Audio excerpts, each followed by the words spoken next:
Are you considering purchasing a home? Do you know the right questions to ask if you're in a flood zone? Well, I'm going to give you the Cliff Note version of questions to ask so that you make sure you protect your most expensive investment, and it starts right now.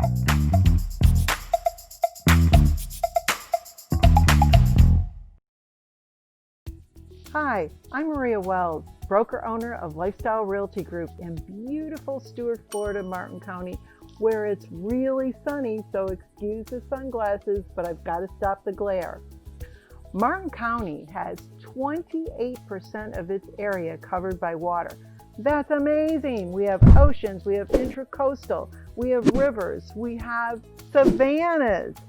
So no matter where you might live, and it doesn't even have to be on the water, you need to understand flood zones, whether it's here or anywhere in the country. I will tell you, you will be surprised where a property might be located in a flood zone. So I'm going to give you some quick tips. Number one, if you are moving to Florida and you have one of these, a Florida driver's license, most likely you are in a flood zone. Make sure you call your realtor and ask what flood zone you're in. And if you don't want to do that, go to the FEMA website. They will give you maps of the property that you can see.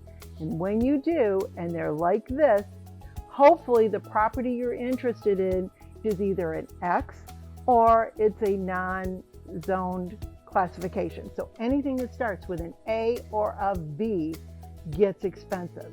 And V does not stand for victory.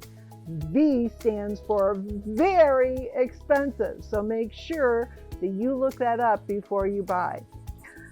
With flood insurance, everyone will say, I'm in an X zone, I don't need flood insurance. And that is correct. Your mortgage company, your insurance company will tell you it is not required, but I'm going to tell you that X is a flood zone. It'll cost you about $500 a year, and it will protect you with the same coverage as someone who's paying the very expensive rates for the multi-million-dollar properties. It always covers $250,000 of structural and $100,000 of personal property. And if you ever get in peril from a flood, it is going to be a godsend that you have that. So make sure that you get that and you get your coverage. And landlords and investors, I just want to tell you that if you buy a property that happens to be in a flood zone, please tell your tenants if you consider that you're going to be renting.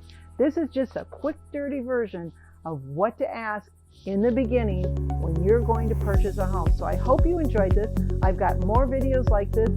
Please click this subscribe, look at my other videos, and certainly see the information that I have linked below that'll help you in making these really important decisions. Until then, have a great day.